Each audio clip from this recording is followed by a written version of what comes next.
Hi guys. I woke up this morning and I was thinking about something, and I wanted to do another one of my for men, and if women hear it, it wouldn't kill them, kind of video where I take some things that I'm thinking about that are really more into men, how we're brought up, what we think, how we view life. I did an earlier one about how I believe that men don't fall in love. We choose love. Don't sit around waiting. You're going to walk into the library, You can walk to the library and just see a girl and be head over in love. And, it's a Hallmark fantasy. So that's my hat here. And that doesn't happen.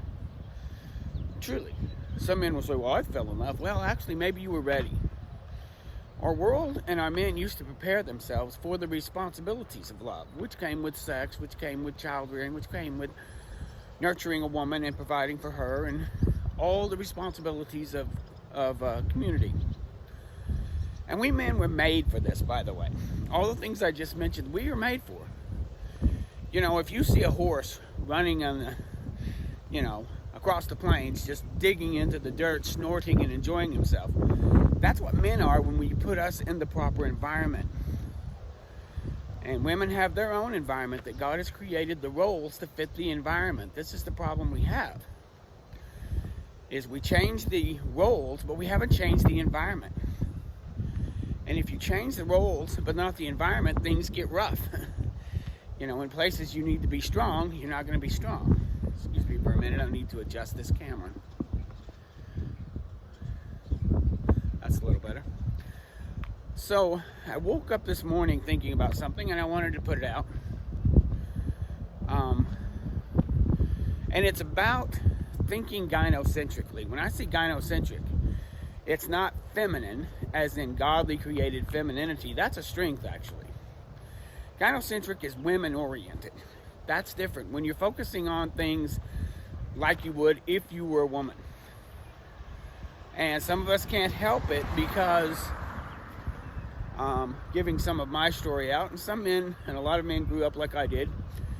I grew up mostly with my greatest influences was my great-grandmother and my mother.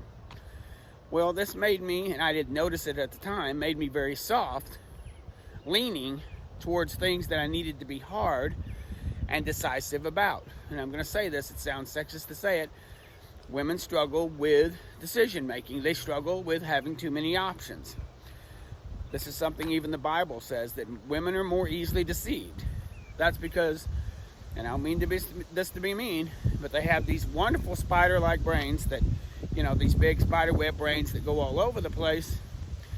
Yet too many options becomes very difficult on just what should we do? What am I supposed to do? Which one do I pick? And really, there are many times when they need men, either a father figure, a brother figure, the boyfriend, or mostly the husband to come in. Wow, it's windy today. Come in and help them sort through the options down to a 2 or 3, and then help them see the merits of that 2 or 3. And some women, if they're brought up mostly with dads and with men, they'll do this more readily. But women that have been more influenced by mothers and grandmothers, and it's not their fault. Some scriptures start to come into play, which on the face sound very sexist. I was reading through it, and I know that a lot of people would have trouble with it. In the Old Testament, there's a portion that says that if a woman is in her dad's household, and she makes a vow, and he hears it, he can annul it, and it doesn't count. It's not a religious vow, but it can also be, I'm going to do this, or I'm going to do that, or I'm going to go buy this, I'm going to go here and go here. He goes, nope, can't do it. Now, he's the authority of the household. If a husband hears her make a vow, she's in the husband's household, and he says, no, not going to do it, not going to do it, not going to happen, let's not, then the vow doesn't stand.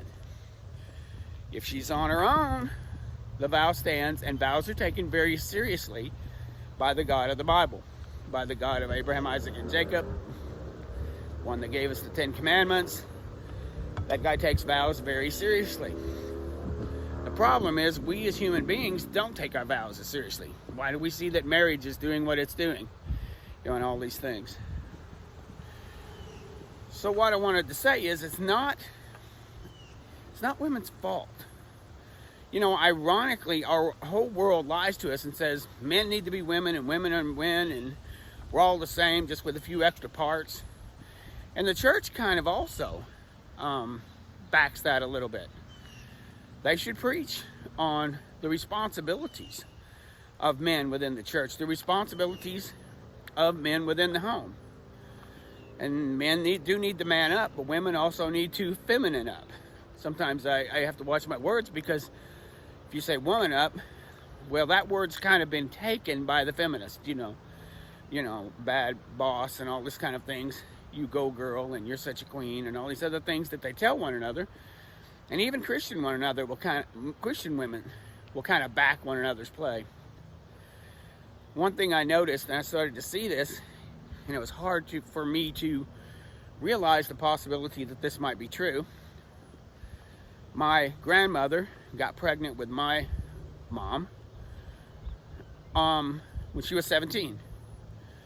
And my mom got pregnant with me when she was 19, but she was 19 going on 15. She rode out of town with a guy on a bike and then came back 3 years later with my brother, myself, and my sister was in utero. And all I heard in my life was dirty, dirty boys and their dirty, dirty things. Dirty, dirty boys, dirty, dirty things. Blaming the guys. And maybe that's right, but then I got to thinking, I'm not hearing both sides. I never met my father. I kind of built a wall against him. My brother and sister met him. Yeah, he wasn't the greatest guy in the world, but he wasn't Genghis Khan either. I was talking with my brother the other day. I'm 63. I look back on what I did at 20. When he was siring me, if you will, he was 20. Men, I call out to you. Look back at 20. How many of us were very smart? How many of us were kind of selfish? Put me in the situation where he was, and I don't know why he was on that bike. Maybe he had a bad home life he was trying to get away from. And maybe he needed somebody to go with him to get away. I don't know, because I never talked with him. My brother said by the time he met him, he was in such terrible shape, he had let his health go so much that he really wasn't very conversant. And that side of the family really puts us to the side. But where I'm going to is, I grew up with this more gynocentric, woman-centered understanding. Dirty, dirty boys, dirty, dirty things. Men are the problem. If it hadn't been for these men, we wouldn't have, did you women choose? If it wasn't rape or molestation, you went off. You made a choice. It was your decision also. And you see this more feminism is lack of accountability and lack of responsibility. And that, my friends, my men, is the biggest problem of this. Be careful. Check yourself on where you are with accountability and responsibility. And are you blaming people? This is something I did for 20 years and a little bit in my marriage also, and it took a tumble when I was blaming my wife. It's her fault for this and her overspending and this and that, which wasn't really true. I was allowing it. Maybe I'm not supposed to control her. I've got a wonderful video I'm hoping to link with this. It's about power over and power to. It's the greatest men's Christian, even though the man's not a Christian, and he uses a little worldly profanity, telling us how to use power to, not power over.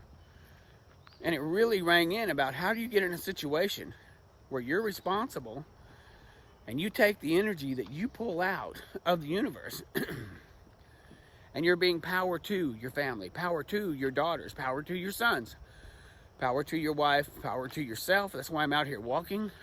It's early in the morning. I was listening to somebody saying, you know what, men, especially older men, need to make sure you walk 30 minutes or so a day.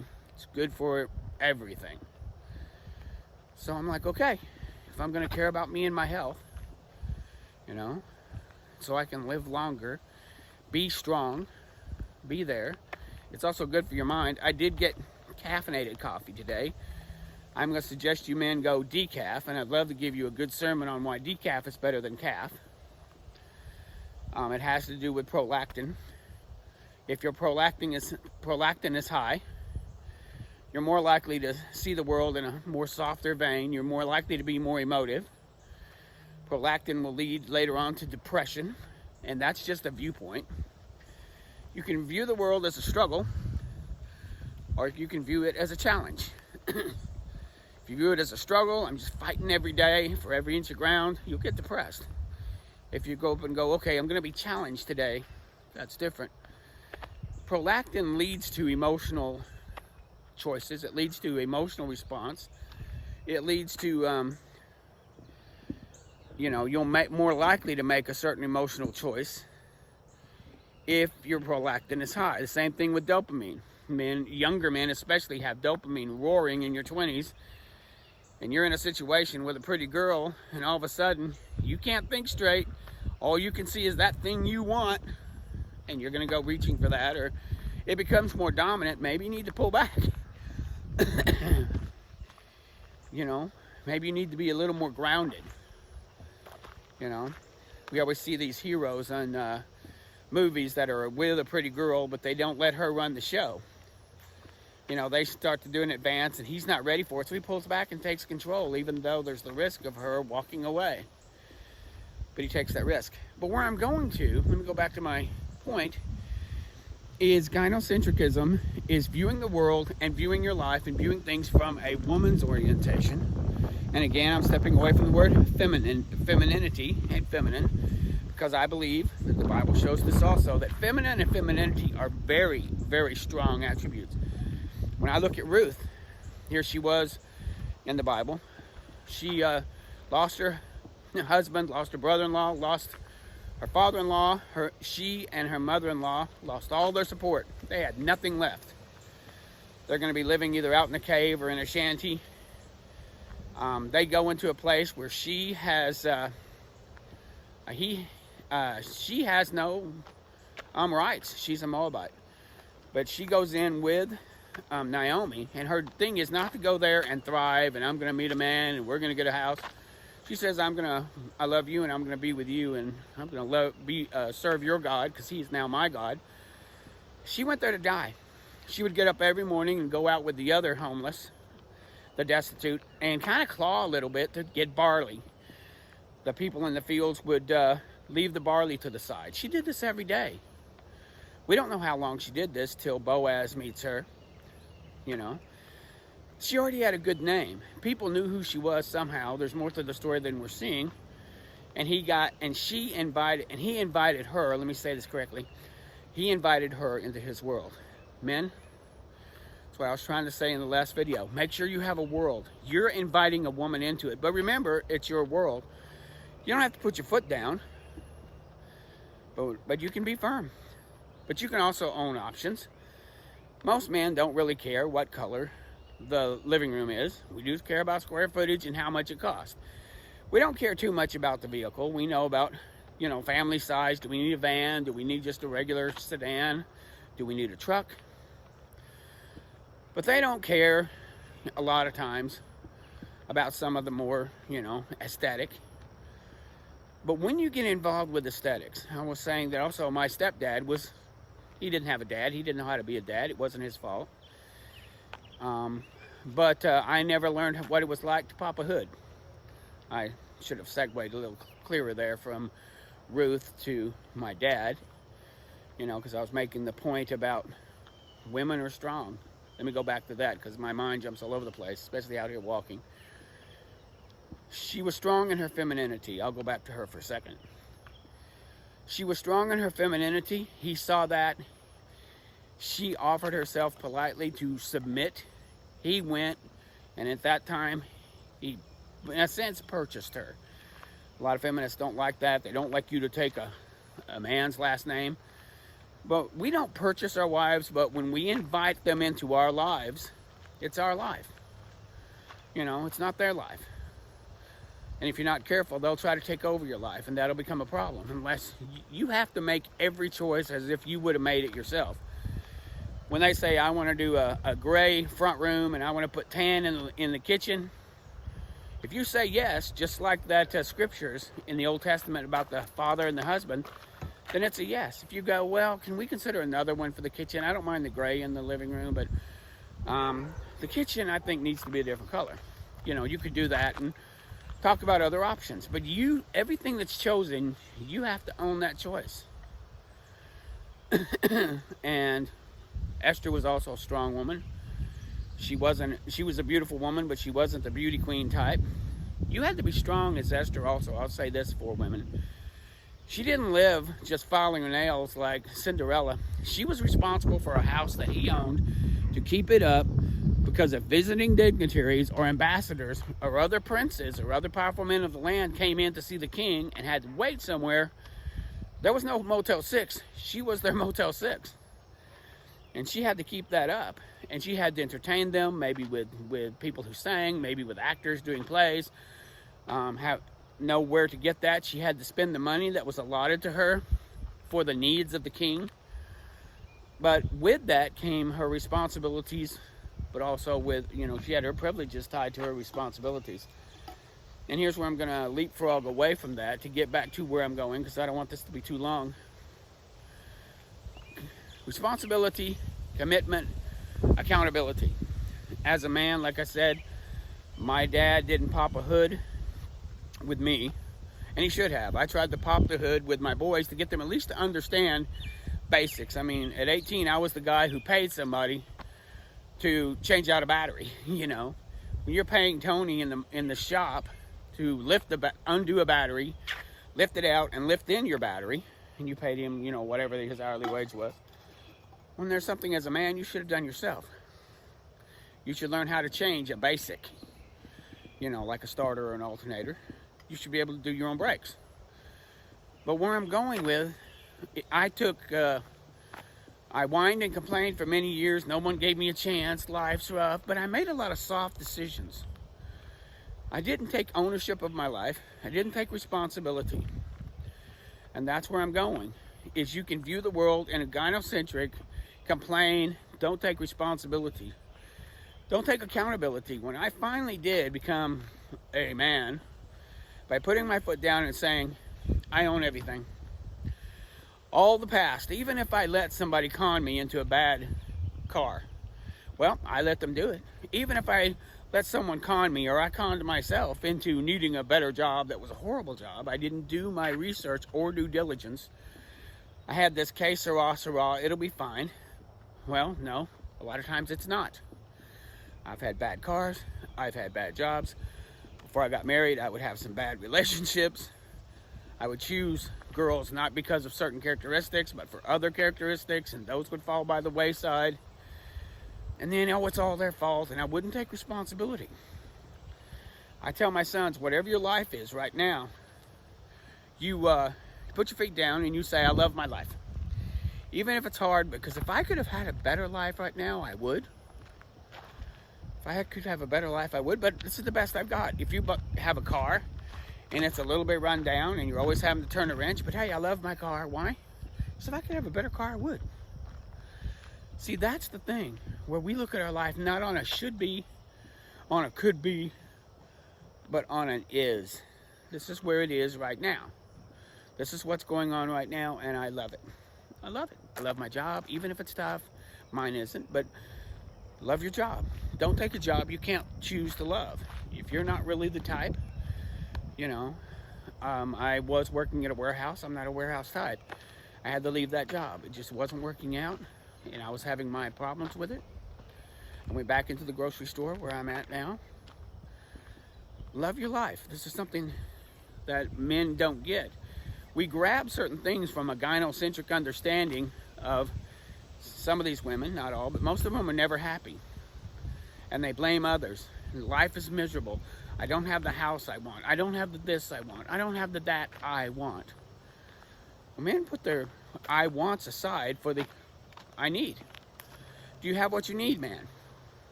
Do you have what you have to get by? Do you have a car that gets you by? Yeah. Do you have a house? Are you sleeping in the rain? No. And many times our relationship with a woman we give that to them to say, well, my relationship with my wife would be better if she stopped. It's better if you. Maybe she's not responding in some ways because you need to change your game. You need to see what the problem is. You need to look at the problem more aesthetically, more objectively. Maybe you need to have a serious conversation about the whys and the whats. But I was brought up gynocentrically, and I'm going to say this has to do with faith. That's where I'm going here at the end. God of the Bible, Jesus of Nazareth, the Christ, the Son of the living God, will respond to your faith. But do you as a man offer him masculine faith or gynocentric faith? There was a time when I quit a job in my 20s, but I had this emotional thing thinking, well, God won't let me, God will take care of me. God won't let my foot hit a stone kind of thing, or I always find good jobs. But I was without a job for almost 10 days. I left a decent job, and God was fortunate to get me another job. But had I stopped to say, if you want another job, get it first and then quit the job you have. But I wasn't thinking, oh, God will take care of me. He always has. Where I'm going is, if you go to faith with Jesus and all you offer him is gynocentric emotionalism, he'll work with it. But it might take longer, and you might not get what you want, and it's certainly not a point of training. You know, faith is training, especially for men. And I think women can think this way too. From a more objective, what are the facts of the situation kind of thing, to an emotive, oh, what do I want? I was telling a doctor friend of mine that it's funny how women will talk to boys. If a woman talks to a boy and says, well, Johnny, what do you want to be when you grow up? And he'll say doctor, lawyer, astronaut, dentist, you know, all these little jobs. If a man says to Johnny, Johnny, what do you want to be when you grow up? He says, good, kind. See, it's a different metric for men. Men talking to men will have a different metric. My daughter was reading Ecclesiastes and said it was kind of a downer and it's kind of hard to read. I'll agree, but it's the most manly book. Here's a man who tried everything and says it's all vain, guys. It's all vanity. The best thing you can do is find something you want to do with your hands and do it for the Lord. See, I sat there in my life, and I hear this from women around me. You just find out what God wants you to do. You just find out what God wants you to do. You just go find out what God wants you to do. I've heard that most of my life. That's more of a gynocentric understanding. My understanding is, along Ecclesiastes, go find something you want to do for the Lord. And he will guide you. Maybe he'll guide you through your strengths. Maybe he'll have opportunities that lead you into a certain way. That kind of thing. But most men, and unfortunately most of our pastors also lean from a more gynocentric. Find out what God wants you to do today. Find out what's God's will for your life. What's God's will for your life? And they sound very similar to these women. Instead of men, you have a responsibility to yourself. Later on, if you want a wife, you need to live a life like you have one right now. You need to make firm choices about your housing, because later on, you're going to have to make more firm choices. You need to make firm choices about your transportation. You need to make firm choices about your health. You need to make firm choices, not some kind of leaning on your emotions. Most of the time, men have to take substandard cars and keep them running. Most of the time, men have to live in a house that's smaller or maybe not as nice as they would like. But hey, you're out of the rain. Many times you may be the lowest guy on the totem pole and you get all the hard shifts, or you're doing the hard work. But there's always a ladder to climb up. I hate to say it, but like I've said before, the three things that destroy the church is pornography, feminism, and Walt Disney. A lot of our women are sitting around like Cinderella waiting for the prince. There's no prince coming. Men were not to become their prince. We're to become the man of God who makes decisive decisions based on the facts. And facts also lead to very strong emotions in men.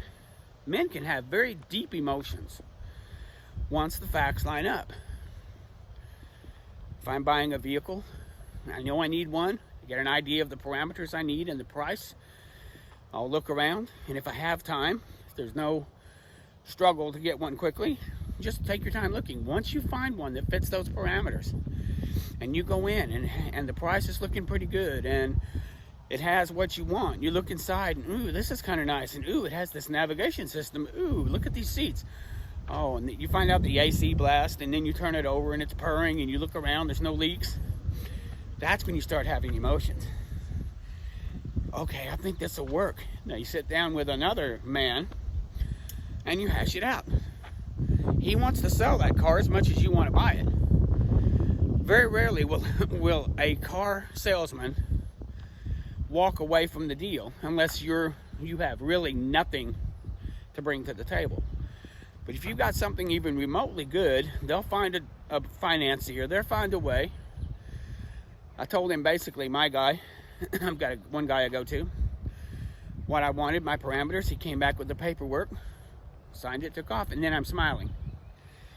You know, men deal with factors, and facts make us smile. Factors and facts give us the same dopamine, you know, rush as emotions will give women. This is something we have to realize. A lot of women, and we're all that way, we want our dopamine rushes. Theirs comes from emotions, ours comes from facts. But when I lived a more gynocentric world, I offered Jesus gynocentric faith, and it was the only faith I gave him, so he works with it, but he wanted me to have strong masculine faith. What are the factors? I felt like he was saying, oh, I just need another job, I just need another job.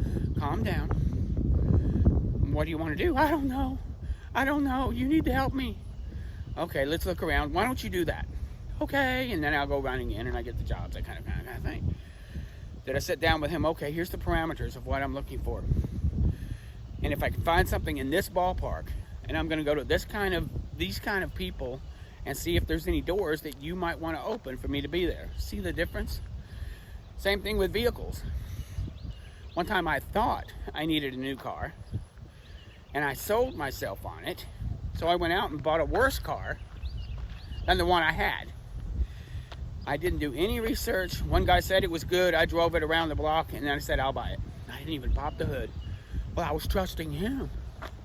You'll get these women that'll do that. They'll get mad because, well, I trusted him to make the decision. The other day I heard a lady, she was in the doctor's office. I was in there with my son getting a prescription, or in the pharmacy. And she was waiting to get her flu shot. They were off doing something, and she's sitting, and she goes, oh, I don't know. This seems okay. They're going to go get my flu shot. I'll get it. I mean, they know best. And I thought, wow, what do you mean they know best? They don't know best. You know best, whoever you are. Now, if you want to take a flu shot, take a flu shot. I remember one time my mechanic, he was quoting me, or a mechanic, not mine. I had to get my truck worked on. He offered to do my brakes and put on some rotors, but it was going to be about $800. And I'm like, God, I don't have that right now. I went home. My son and I looked at it. The rotors still had some life on them. So we really didn't need rotors. And we just bought we bought some pads, put them on, and it drives fine. I mean, also this truck is not going to Dallas. It's not going to Shreveport. It's kind of a farm truck, get to work kind of truck. So my point is, men, offer God masculine faith. That's faith that goes from facts. And I'll tell you what, the Syrophoenician woman, the one that Jesus marveled at, she used this masculine faith. In the story, she's not even an Israelite. She comes up to him and asks that there be some healing done for her, for I think it was a child in her household. And Jesus kind of shined her off and said, hey, I'm here for the lost children of Israel. I'm not here for you. Why should I give the food for the children to the dogs? And you're like, wow, Jesus, that's hardcore. You actually called her a dog. Instead of her getting mad and getting emotional and telling him which way the wind blew, how dare he talk to her like that, she turns around, yeah, I know, but even the dogs get the crumbs off the table. He's like, wow. Oh my gosh, wow. He marveled. I love it. Go look and see when God marveled. And try to be that person. And so she got her prayers answered. and it was legal, by the way. God's not being a meanie. He came here the first time to try to draw his beloved Israel back to him, and then through them the world would be later blessed. But his goal was Israel first. When Israel passed on him, he went to the world, he went to the Gentiles who we were, but he wants us to live a godly life to make the Jews jealous, and they will come back to their God. That's his plan. His plan is always to reconcile with Israel. But I'm going to say, don't offer God soft, emotional faith. Well, and I hear this all the time in the church, well, God is in control. No, he wants you to be in control. Well, you never know what God's going to do. Yes, you do. You talk to him all the time. You know what he's going to do. You have a pretty good ideas within a couple of parameters. You know, if my son, who lives 5 hours from here, he can make decisions as if I'm there. Well, what would Dad do in this situation? Oh, well, he would want me to do X or Y. And he's pretty much right. I'd be within that zone. And a lot of times I'm very proud of him when I see that he thinks along that line. I'm with him. I live rent-free in his head, in all my boys' head, and my daughter's head. Well, what would Dad do? Well, what would, and not just WWJD, what would he do, but how would he think about it? Would he be soft and emotive and cry and complain and not take responsibility? Or would he sit down with a pen and paper and check out the parameters? When I have financial problems, I don't just pray, Lord, give us money. Lord, help us, we're struggling. Lord, help us, with this whole masculine thing. I actually turn around and pray, find the scriptures that back finances, and I don't just sit there with these, excuse me, my eyes are itching, with these scriptures and just stand there in front of God holding scriptures up. You need to move, you need to do, you need to do. That's very soft. It's very gynocentric. You need to do for me, here's my faith. No, if my faith is, sit down and see if you can save $10. Where can you cut a corner? Where can you throw some of your faith into the game? I hear pastors a lot of times saying, pray for marriage. Pray that God's will would be done on marriage. Pray for marriage. Well, men, sit down and look what marriage is. Look what you're supposed to do. Pray. Then sit down with a piece of paper if necessary. What can I do to strengthen my marriage today? How can I be stronger for my wife? Sometimes putting that foot down is what a woman wants and needs. Sometimes a woman will test you to see how strong you are. They want you to have that strong pushback of N-O.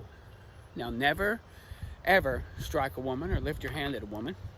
And if you have the power, which you do, you don't even have to ever yell. Don't ever have a gynocentric woman push you to yell. That's proving that they have power. The one who yells the most has the least power. You have the power.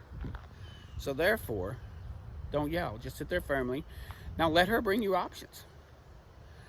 She wants to go out to dinner. I'm tired tonight. Can we just go another night? We never go out to dinner. And she starts throwing shame at you, or guilt. Or you said you would last week. You said, and they throw all this kind of guilt and shame. Some men do this. Most women. I had a guy that talked about sign language, shame, insult, guilt, and need to be right. Watch for those and counter them with a firm fact. Now, if she changes the facts, well, I'll tell you, because you might offer an option. Can we go this Friday? I can't promise it, but I think I'll feel better. Friday's a better day for me. And if she goes, okay, and then you caveat with, well, you want some popcorn, or, do something of a husband kind of relationship. I'll tell you what, I'll make you some popcorn and we'll watch your favorite show, or we'll sit down. Or, you've wanted to play cards and we haven't done that in a while. Throw something back onto the table. Kind of thing. That's you being a man in the whole thing.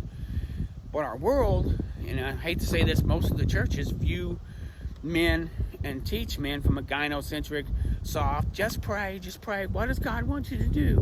God will tell you and he'll open all the doors. No. Sometimes God won't tell you. He'll say, what do you want to do for me?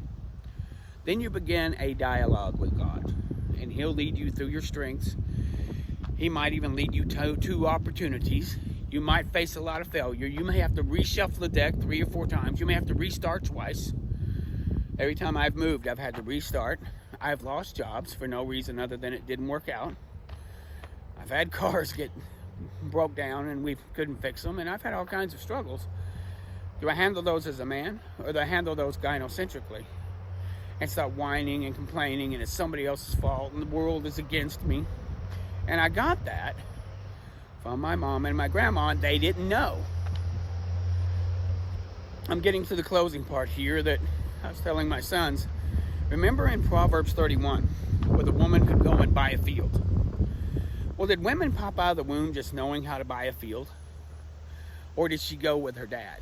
Or did she go with her brother? Did she go with an uncle? She saw them do the dickering. She saw how they looked at the land. She saw how they scoped out the land, and she saw the value. And she knew what she saw how he had his resources together of what he could bring to the table in this purchase. And did her husband, maybe she saw her husband. I'm very proud of the fact that my wife has seen me buy houses. My wife has been with me when we bought cars from dealerships. My wife has been with me, sometimes vicariously, when I'm like, I need to take the tires down. I need to go down and get the, go down and check a light. Light's on in the car. I got to find out what it is. I need to get some certain fluids. She has a basic understanding of very important things if she had to do it themselves. Be the man. When I say the words train your wife, that sounds bad. Give options. I was very sad. I was watching a YouTube and this lady came on. She was struggling on the fact she's a young girl in her 20s. How she was struggling because her car was broken down. And the mechanic said that he needed $1,500 to fix it. And she's wringing her hands and doesn't know what to do. And I'm thinking, wait a minute. If I was a guy, like I did with my mechanic, I would stop and go, well, what's the problem? What's the part? And get an idea. And is it something that either I can do or I can get, for a woman, get a man around you to help you with and pay him with pizza or something, that kind of thing.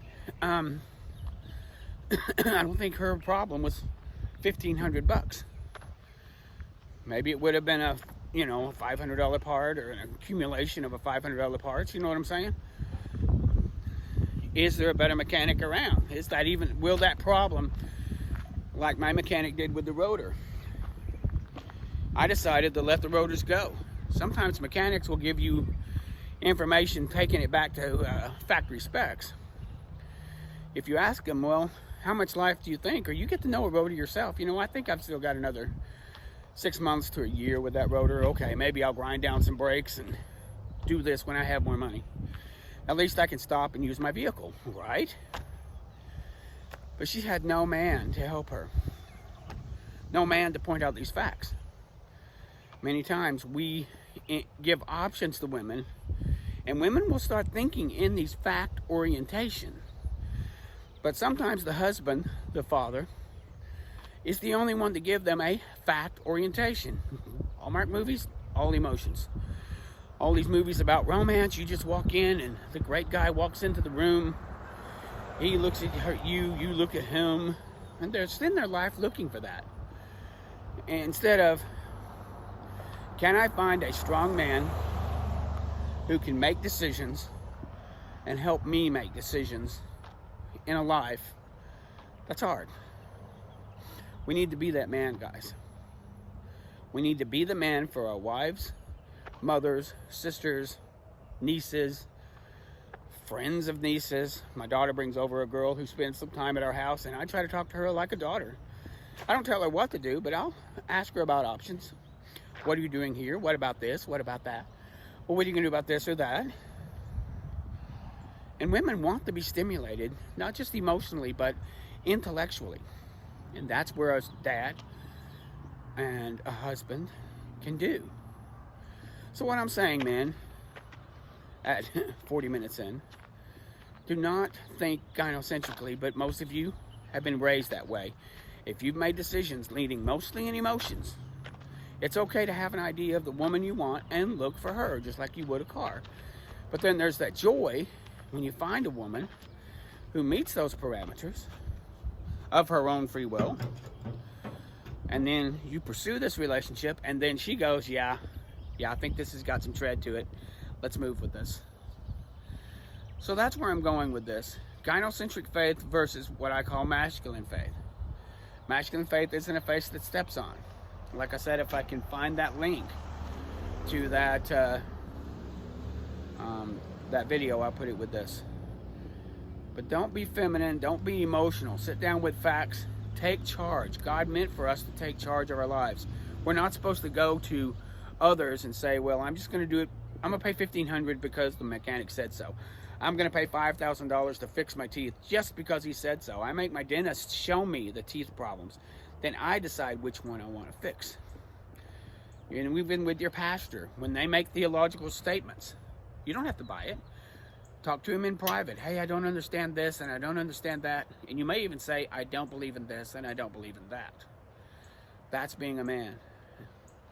It goes God, man, woman, family, household, community. And within the community are all those people that give you counselors, like mechanics and doctors and pharmacists and dentists and policemen and all these people. But also down there is pastors. Man, when you go to see Jesus and he judges you over the things you did in this world, your pastor won't be there, and neither will these theologians. Those books that you read, he's going to sit with you. And he was going to ask you, who did you tell the world I was? Well, my pastor said this, or this book says this, or this says that. No. Why did you tell them that? You didn't double check their math. But a strong masculine faith will say, let me research this doctrine, let me research this, let me research this about the car, let me research this about marriage. Be strong in your deciding. Be non-emotive. Emotions are for later. Concentrate on the facts. And never ever place blame. You can place responsibility. You know, if I'm late for work, hey, I'm sorry, there was a traffic jam. Okay, fine, I'm using a reason. You know, but if I overslept, hey, I'm sorry, I screwed up, I overslept. Anyway, that's my thoughts for today. Didn't mean it to be this long, but I was thinking about gynocentric faith versus masculine faith. Choose to practice masculine faith. Thank you.